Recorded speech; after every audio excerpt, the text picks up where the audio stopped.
there. So it's Chris at Never Strange again, just with a wee report for this coming weekend and what we've got on. It's Friday the 21st of March. We're trying to do two things at once at the moment. See how we've got on.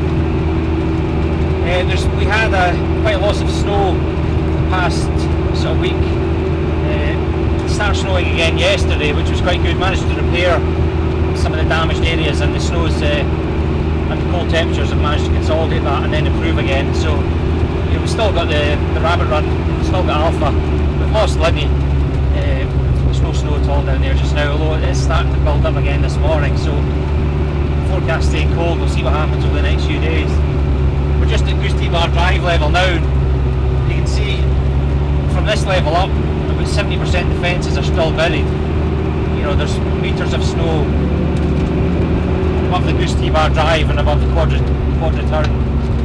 So in terms of snow loss, it's only really around the top station and the lower mountain it's affected us. In terms of uplift, we've obviously lost Linny Toll, but the good news is we managed to repair finally Braveheart. We had that run and we had to dig out the bottom sort of 3 towers so that the chairs could actually pass through.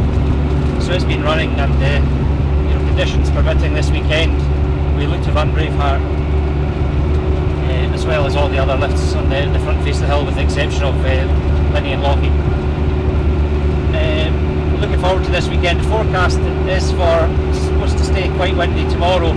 It's going round to the west and then round to the northwest. Now, depending on how far north it goes, it could be okay if it goes into the north. If it stays west or southwesterly, we're going to struggle. But the good thing is it's due to stay cold, so any precipitation we get will be as snow. So that's always nice. As far as events goes for this weekend, we've got a few things on. We've got a skibo race, which is happening tomorrow, I believe, and we've also got a free ride competition happening over the weekend as well. Again, these are conditions permitting. I'm actually just taking ski patrol up just now to assess that course and so on, and see what the conditions are like.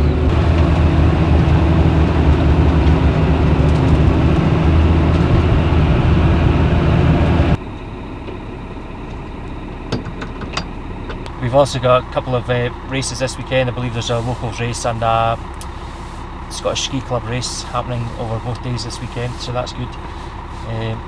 We've still to identify an area where that's going to be, but it's looking like probably Alchnectar, which is really flat and wide.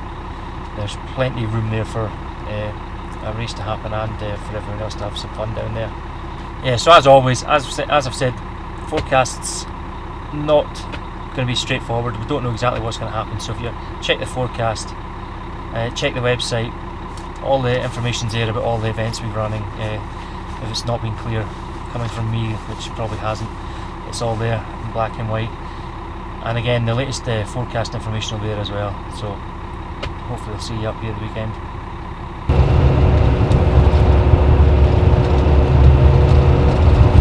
In terms of the lifts and some of the work that we do in the lifts to make sure they're ready for customers, is if we have a forecast like we've just had this week of 3 or 4 storm-bound days, we usually sort of do some sort of tie-down situation.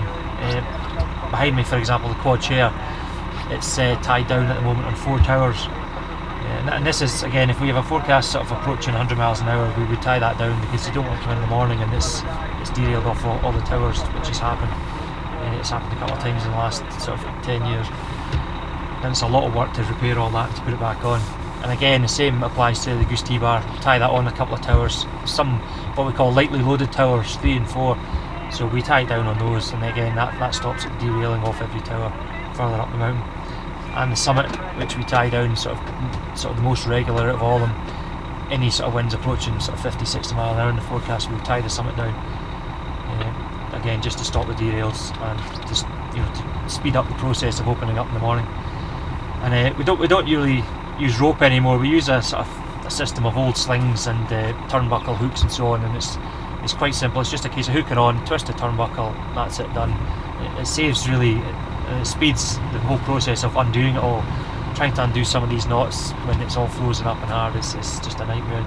You end up having to cut all the rope off and start again. So it's a quick and easy system, and it's saved us a lot of work in the mornings in terms of having to repair derails.